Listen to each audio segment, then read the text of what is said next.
What fascinates me is not the transsexuals, but the clients that go to them. What fascinates me isn't lay girls, but the fact that Australia gets out and sees that show, because it's something to do with the human condition. People are bigoted, and it's very hard to work in a normal society and be with a transsexual. The things you do with your friends that you can't take a tranny to, like barbecue or a wedding, it was almost like paranoia that I'd get caught out. I've had clients ranging from police officers through to people on pensions, but most of my clients identify straight out as heterosexual.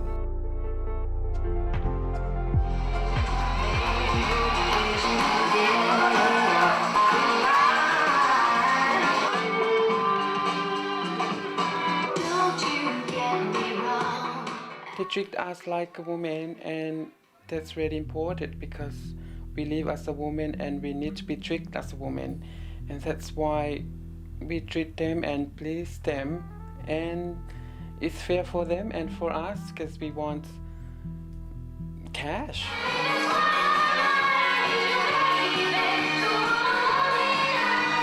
It's just a different kind of sexuality. I don't see myself as bisexual, but there's something about being with someone that appears on the outside to be very feminine and girlish, but also has the sex organs of a man. I don't see these people as necessarily being gay either, or homosexual. They are sexuals, I guess. I've always kept that part of my life really private. My group of friends are straight, they have no idea. Clients don't let us really get into their lives or into their headspace. They're quite paranoid actually with what they're doing, so they're very secretive. We're just like anybody else. We go shopping at a supermarket and buy our groceries on Saturday like everyone else. Go to movies, do picnics and do all of that. I mean, we're just like any other straight couple. The only difference is the wife has something between her legs.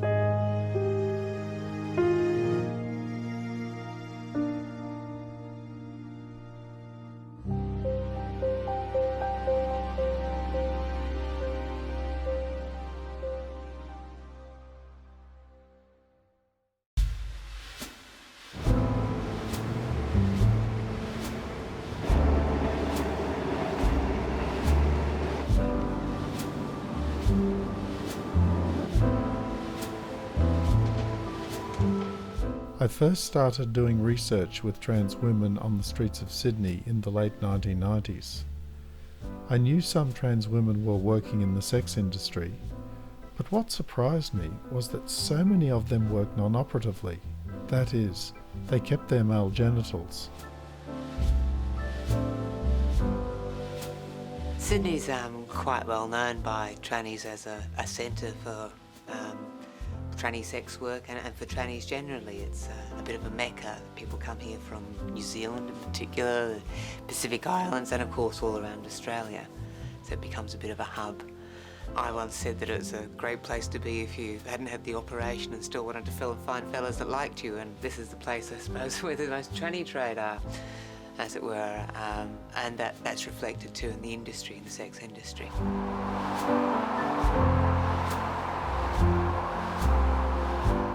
The first time I slept with a transsexual, I was very nervous. So to be honest, not a lot happened. I was very drunk. I grew up in quite a, I guess, in a homophobic family. So I definitely didn't want to have that experience with another man. I mean, I'm not attracted to men, but I don't know. It seemed like a different kind of experience. She said, "What do you like to do?" And I said, "Well, I don't know. I've never been with someone before." And she just said, "Well, you take it slowly and do what feels natural for you." Not that it felt natural at that time, but it was all very new for me, and I guess it was really just a lot of touching and feeling. The things that for me felt comfortable, like for when I'm with a woman. But I also had this sort of, I don't know, this different sort of body that I imagined had a cock and balls as well as breasts. It was just, it was a mystery, and it was sort of exciting but sort of frightening at the same time. I think I was about 19 at the first time. I mean, I was happily involved with girls from the age of 15. My first is something I think about today because I didn't know I'd picked up a transsexual at the time. I made a mistake. The thing I still can't work out today is instead of like freaking out and taking off, I stayed. And you know, I was very scared, very nervous. It was just something, you know, entirely different.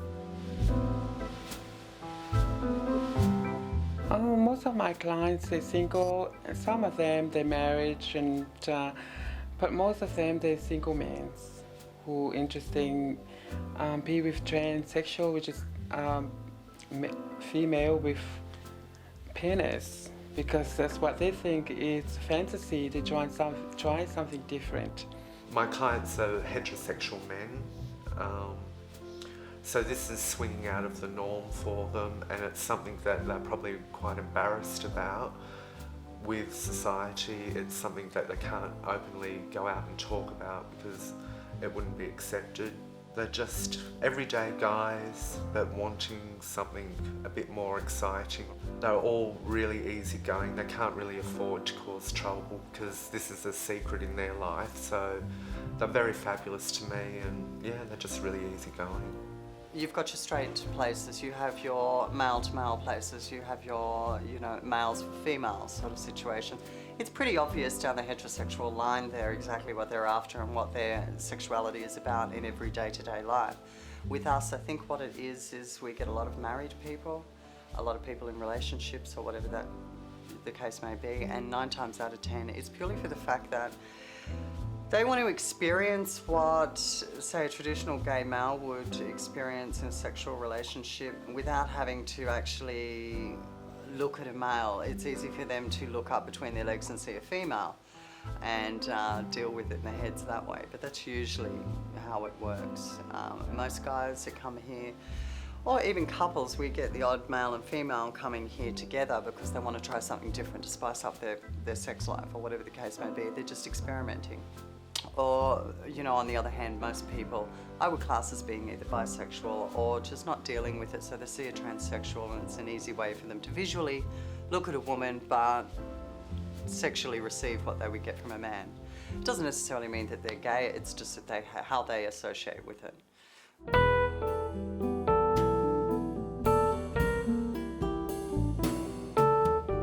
I'm attracted to someone who's very feminine.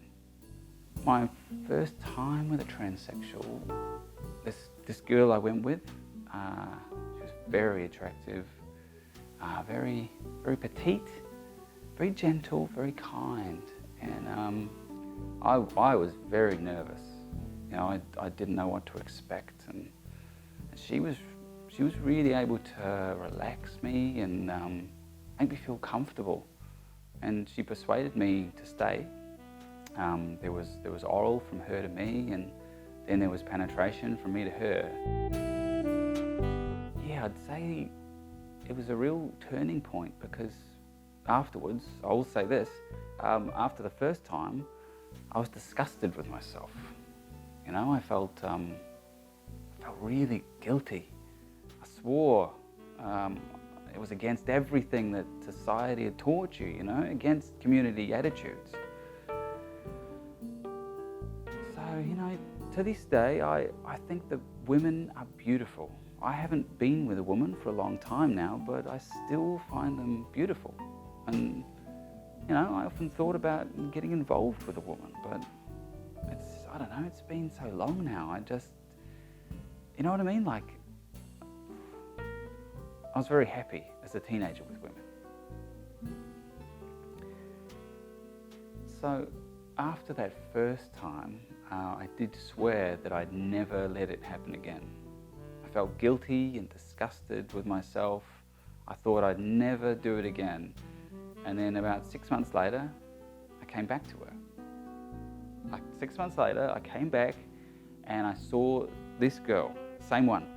And it's funny because I remember her telling me that I would be back, and I didn't believe her at the time. But she was right.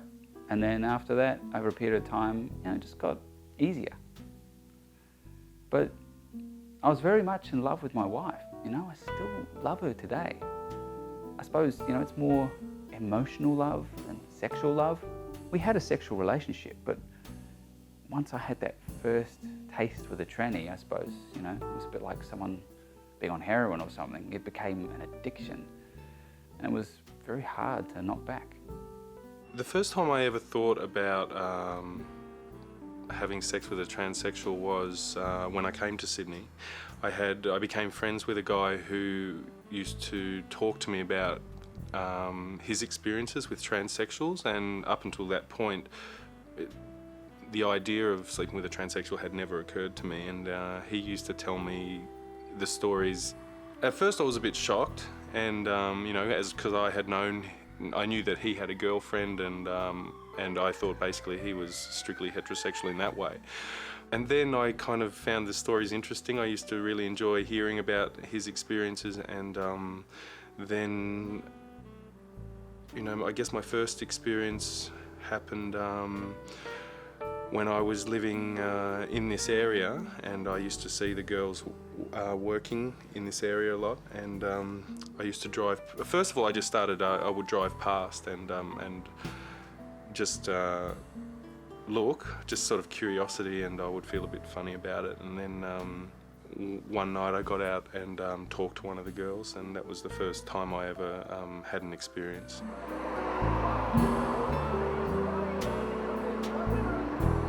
Ambi is a prefix that means both. So an ambisexual is someone who is attracted to both the masculine and the feminine. That's why it works so well to describe the men who are drawn to non-operative trans women.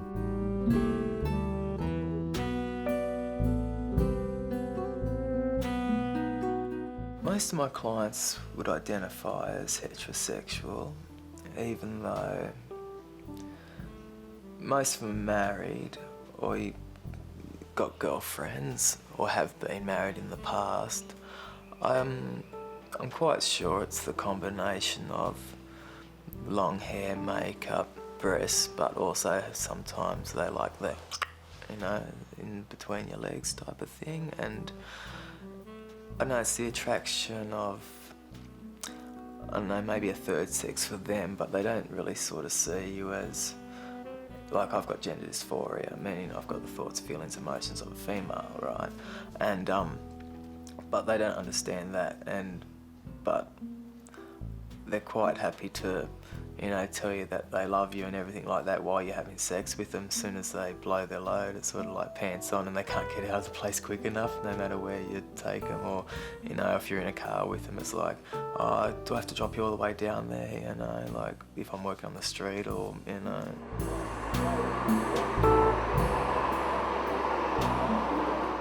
The standard booking when a guy will come in, he's pretty well got his mind set. If he's done it before, he knows what he's after.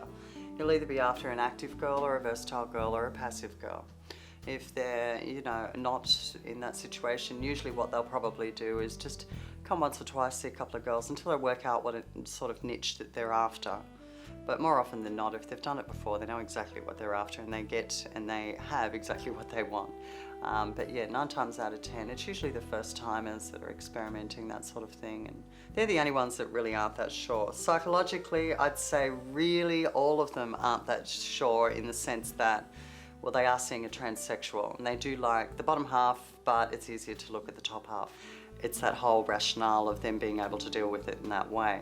So whether they're actually getting what they really want, I'm not sure there, but yeah. I guess some clients, they're straight. I normally get some straight guys. They like to try someone like me who's a transsexual, and they like the feminine one. Also has a penis for their fantasy, to try to make it easy for them to go with it, because it looks feminine, also has a men's part, you know. And they just want to keep oral sex. Sometimes if they on the mood, they can just try it to me, you know, sorts of things. But I don't normally go all the way. I'll be the one to please and satisfy the clients. I get a lot of different age range, anything from 20 onwards. Sometimes I get business people into their late 40s, which is smartly dressed, they're mature, intelligent. And then you get the ones that in between 20 to 30, which are out there exploring their sexuality as well. And sometimes they ask me, do you think I'm gay? In regards to what I'm doing here. And I simply tell them, you're not being gay, you're either classified as bisexual or bi-curious. The binary understanding can be broken into 4 distinct sexual orientations: heterosexual, homosexual, bisexual, and asexual. I asked clients, how would you describe your sexual orientation? They really struggled to describe themselves in terms of one of these 4 categories. I mean, they really, really struggled. Initially, I would have seen myself as heterosexual. I was, I was only interested in women. I think now, if I had to pick one, the closest I could say is that I'm interested in people that interest me, and it doesn't matter what their sexuality is or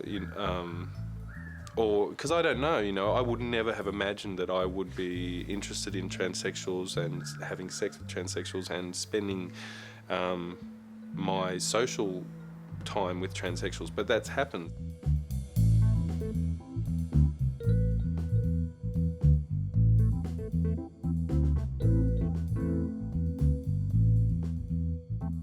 I kind of would never see myself being homosexual and sleeping strictly only with men. I don't see myself having a homosexual relationship. I haven't had any experiences with men only.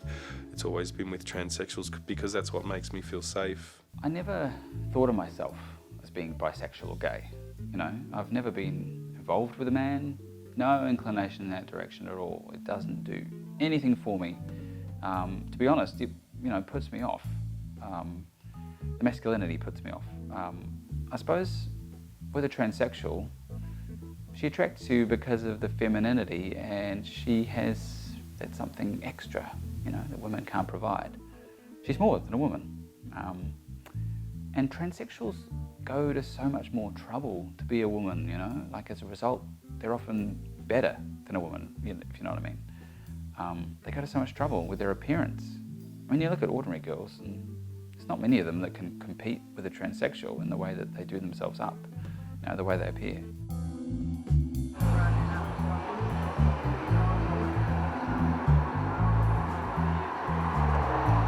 Because in many ways, trannies bring the yin and yang. Some trannies may have that same similar masculine approach to sex, where a quick bang works for them too. There's not too many women with that mindset. So the straight guys, quite often they can find a woman who thinks about sex the same way as they do, with a small number of trannies. I mean, some trannies are more stereotypically female than any woman in her right mind should be. But some of them have more of a playful attitude, not too far removed from a pubescent boy's interest in sex. Because ambisexual men have no words to describe their sexual orientation, they have no status in either the LGBT or straight communities. The solution is to introduce the non-binary category of ambisexuality, where someone might be attracted to a woman with a penis or a man with a vagina. By recognising and including ambisexuality in this way, it confers identity and status on ambisexuals and their trans partners.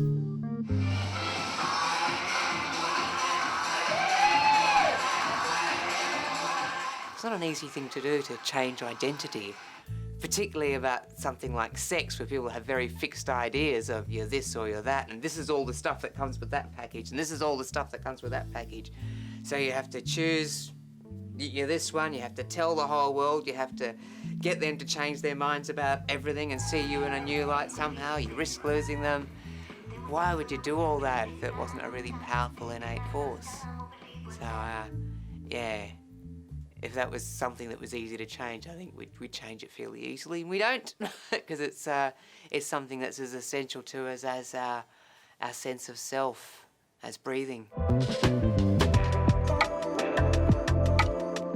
As I am today, as you see, as a full transsexual, because that's how my life, how I live, and I decided to be. I haven't had full operation, but I decided to stay the way it is, because to me it's take too much risk, and I'd be really scared. But for others who does, then good luck for them, just the way they are. When I was young, as far as I can remember, I always liked men, or attracted to men. And then I started thinking that I was gay because I was in a boy's form. But then I started thinking those men that I liked, they weren't gay. They weren't gay men. They were just straight men. And I thought, hold on, maybe I'm not gay. Maybe I'm something else. Well, it started out when I was 10 years old. At that stage, I knew there was something different about me. I couldn't quite put my finger on it. I started to cross-dress at that age and basically exploring what I was really like or what my true self is, and basically it just extended from there for a number of years till I reached the age of 16. I only have one factor that's really a male factor, and that's, well, 3. My penis and testicles, but everything about me is female. I've never shaved, I'm not hairy. I don't regard myself as a woman, I'm a transsexual, and that's what I'll always be, and I'm really happy with that, and yeah. I always knew that I was something different. I was not a boy. I consider myself as a straight female. I don't like women, I like men, and I like straight men, I don't like gay men. I have few women approach me, and straight up I have to tell them that I am transgender, and which they happen to be lesbian naturally. And I can't say that I've actually tried, because I never tried, and I don't think I want to try. What fascinates me is not the transsexuals, but the clients that go to them. What fascinates me isn't lay girls, but the fact that Australia gets out and sees that show. They tour it around the country. People in the outback get back out and see that show. Because it's something to do with the human condition.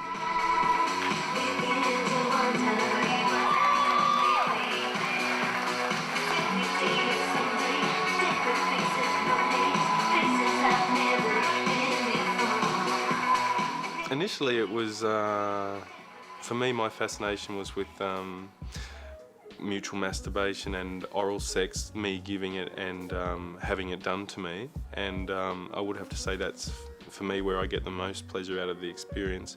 I guess, I mean, for me, just caressing and touching is very exciting for me. I wouldn't say I'm really aggressive sexually when I'm with a transsexual. I'm not a really big boobs person, I'm not, I like the fact they're there, but I guess my focus is down below. Only recently I experimented with me being penetrated by a transsexual, and that was, I guess it was a fantasy that I'd had for a long time, but felt it was really taboo, or something that I would really spin me out and that freak me out. And I was actually really surprised that it was enjoyable. I mean, it was painful. It was painful initially, and then it was really kind of wild. And the person I was with seemed to really love it too. It seemed really bizarre, and like not something I had ever experienced before. But that was what I sort of loved about it too. It was really exciting, and I felt safe with that person I was with as well. As soon as you're really in the room with them, clients want to touch your penis. These are heterosexual men, but they have that side of them that they're fascinated by a penis. So we make it quite easy for them to come in and do their penis worship.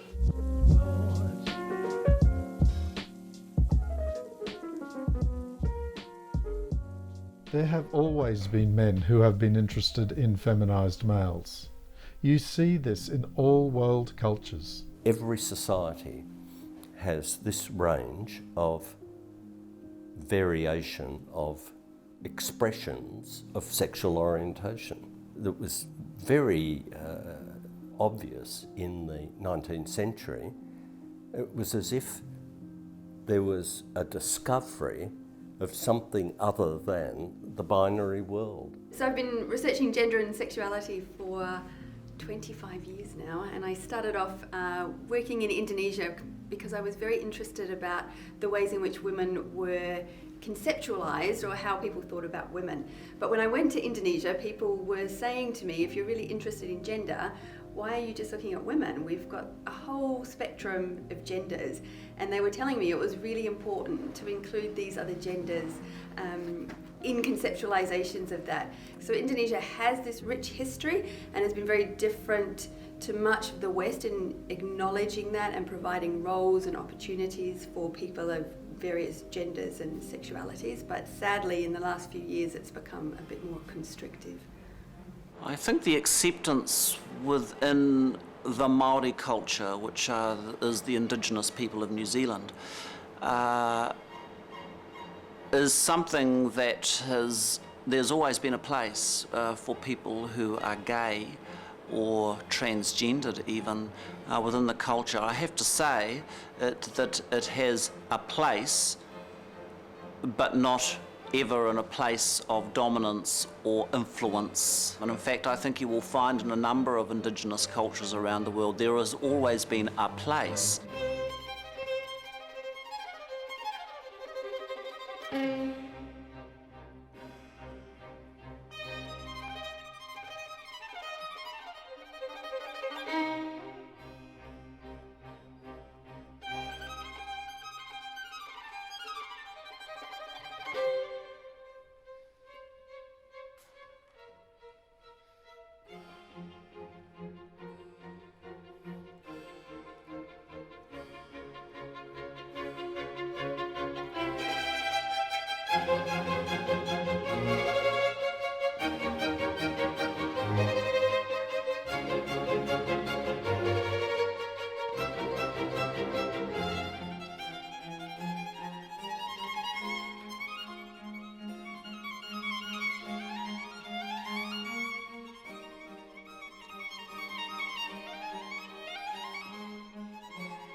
But there has been a place for them. Unlike Western culture, which seems to have found it abhorrent, and I would say that probably a religion has a lot to do with that. In modern times, within the Maori culture, of course, when New Zealand was colonised, as in most colonised countries, Christianity was brought in and embraced by the indigenous people, including Māori in New Zealand, and therein began the fractionation, if you like, of old-time cultural belief, now mixing in with the colonisation and the Christianity belief, and of course all of the rigours of that particular religion, whether it be Catholic or Presbyterian or Anglican or whatever. They had no place for people like me. In the West, there's at least for the 19th and 20th centuries, a very clear idea that people had to be just one of two sexes. And so we had the work of John Money, for instance, in the US, who thought he could cure people whose bodies were slightly anomalous. He thought he could modify them to make everybody fit into a mold of just male or female. And he thought people would naturally coalesce with their gender based on their body as it appeared. But we know now that can't happen, that genders and sexualities are much more fluid, and that there's a whole spectrum of bodies.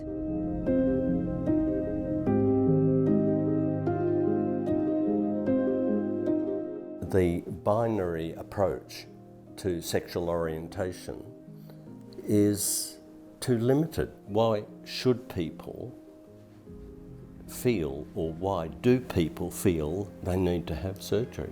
Unless you easily fall into the conventional binary, you're immediately suspect. I think a more accepting environment, free of prejudice, would be a different world. So I wasn't always involved in this scene. I was straight myself. I had a de facto wife who lived with me for a number of years. My ex-wife and I get on very well together, which helps our daughter. We split 8 years ago. And we split because of my sexuality, that part of my life that I kept quiet about. She never knew. She went on a 2-week holiday to visit a girlfriend of hers, and she was going to be away for 2 weeks and came back a week early. And she wanted to give me a surprise, but instead, you know, she was surprised. At the time, she didn't take it very well, and you know, understandably, she freaked out a bit. Within 2 weeks, she was on a plane back home. She found me with a transsexual, and the transsexual and I were rather intimate, and my wife, you know, she didn't handle it very well. I'll always remember what she said because it just cut so deep at the time. She said one sentence and then just walked out. And she said, "I thought I was living with a man." My family are from the country and are very traditional. My parents are still together and come from a sort of middle class, very traditional family system, I guess. I don't, you know, I find my father to be a bit racist at times and not knowing it, and homophobic at times without, I think, realising it. I'm, you know, this is something I've never brought up with them and never, I don't think I need to, because I'm pretty sure it wouldn't be worth it, really. Clients don't let us really get into their lives or into their headspace. They're very shut off from anything. They don't want you to know anything about their lives. They're quite paranoid, actually, with what they're doing, so they're very secretive. The most challenging part is finally gaining acceptance, largely within one's own family, and then in the world of work and in the wider community. I used to go out with this transsexual years ago, and like one day we were at Bondi Beach walking along Campbell Parade, and she was holding my hand, and suddenly there were two friends, street friends I knew very well, coming towards us in the opposite direction. And I feel really bad about this, but yeah, it was just a reflex action, and my hand pulled away and let go, and I felt really terrible because I must have made her feel like, you know, she wasn't good enough. It was almost like paranoia. I'd get caught out. You know, I was too scared of losing my friends and finding myself on my own. It's the same with my family, you know. I don't know about my mother, but the rest of my family, they're really conservative.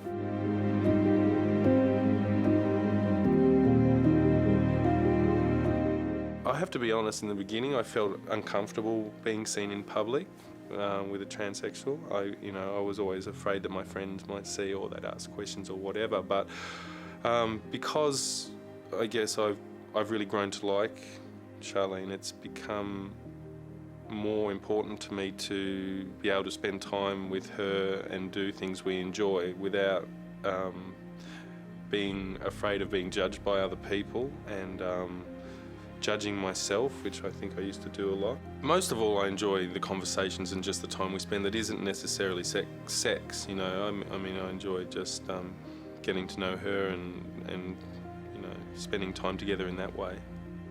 So I've had 2 long-term relationships with transsexuals. I lived with one for about 18 months and was involved with another relationship about a year later. It went on for over 2 years. I was very much involved with that last one I just spoke about. So much so I took a step which I'd never done before, because she did look really good, but not too good, which, I mean, you know, some transsexuals get sprung because they go to too much trouble. They actually look too good, but she blended in, like she went without makeup on, just to go shopping. And she met my mother, my family, and she's met some of my friends. So I've always kept that part of my life really private. My group of friends are straight, they have no idea, and no one sprung her. My mother had no idea, you know, they get on well together. She got on fine with my family. I know if my family did find out, they wouldn't have accepted it. I've been in a number of relationships with guys. It's a very hard situation to be in. I've personally been in relationships with guys who have not even considered being with a transsexual. It was just my physical appearance that really attracted them in the first place. And further on down the track, they understood my situation, and they weren't there for me being a transsexual, they were there for me being a person. But it's also very hard for a heterosexual man to deal with their partner, who they consider as a woman, to have a penis. When it comes to the penis, that's the biggest, it's a paranoia for men. It's just total paranoia. The penis always gets them, even though they love it, but the minute you walk out the door, it's like 1,000 electric bells going off and arrows pointing, transsexual, she's got a penis. It makes me feel quite upset. It's a hard thing to deal with, but hey, that's life. You can't have everything in the world, and someday something might happen, but you know, I'm an independent person, and really I don't need a man in my life to make my life so fulfilling. I'd rather go without than have somebody if that's going to be the way. But it's a very difficult situation. And it's a very lonely life. Very lonely.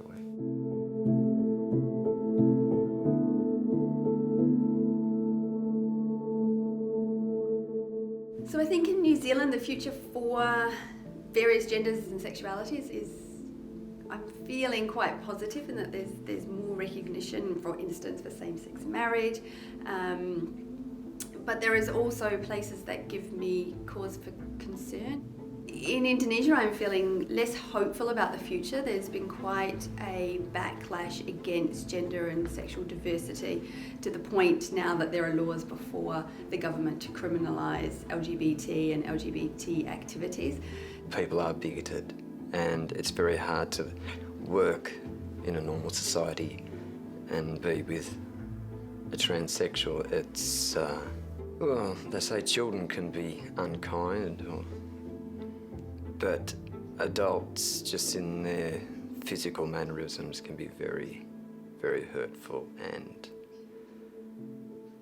from the psychological point of view, I can understand that.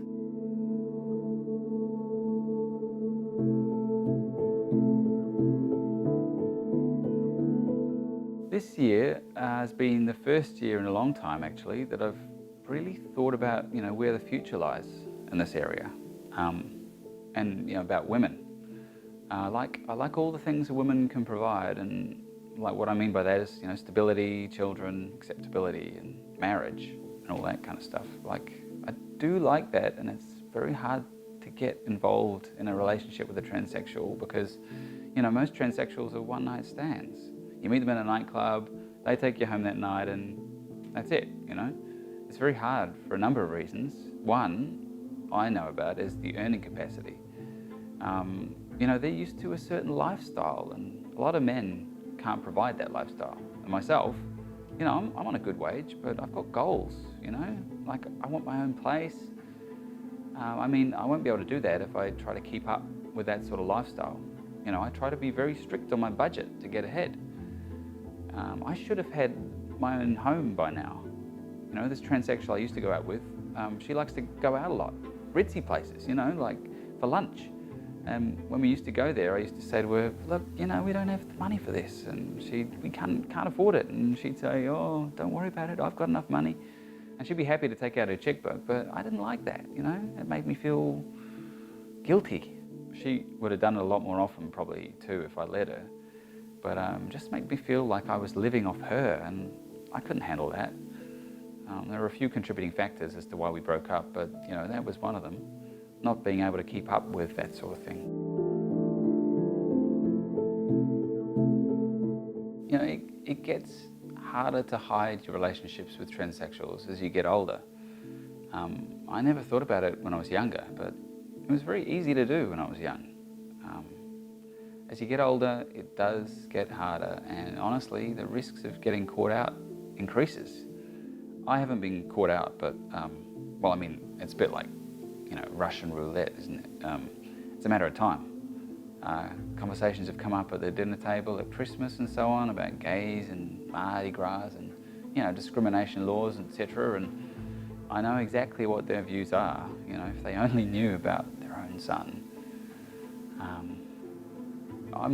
I'm really fortunate that I had a very close relationship with my parents, and I was probably closer to my father than any of the other children in the family. We shared some things in common that others did not, and from a very early age, you know, it bonded us that we shared so many sporting activities together. It would have broken his heart, though. He's a traditionalist, so old-fashioned, you know. My father passed away a few years ago, and you know, there's no way, there's absolutely no way on earth that I would have told him. I think it would have torn him apart, you know.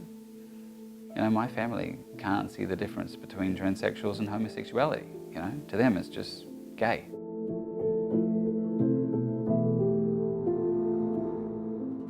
So there are a few exceptions to the rule, but I think it's very hard to have a very long-term happy relationship with a transsexual.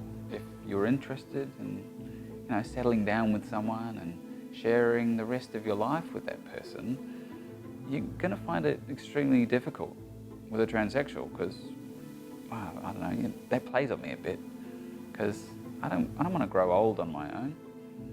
That, you know, more than anything else, probably would turn me back towards women. The other thing is that, you know, keeping these two lives separate just gets increasingly difficult over the years. The things you do with your friends that you can't take a tranny to, like barbecue or a wedding, things like that would be extremely hard. I guess what I feel now when I go there is I'm getting something that I don't get from a woman, and also particularly with Charlene, there's an intimacy there that isn't as if it were with a stranger. It's with someone that who understands me and who is interested in me, and I actually enjoy her company as well. And it's not always about the sex anymore. It's about talking and you know, hearing about, you know, what's happened in her life and whatever. I mean, I have been a very judgmental person in the past. I enjoy spending time with Charlene because it makes me feel comfortable. It's almost like a relationship, but it's not a relationship.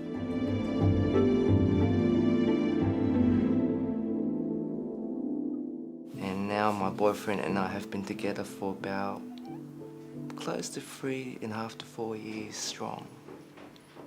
And at the moment, I'm still with him. I think I finally found my true love. And my boyfriend now and I are happy for each other. And we realised nothing could ever split us up in total.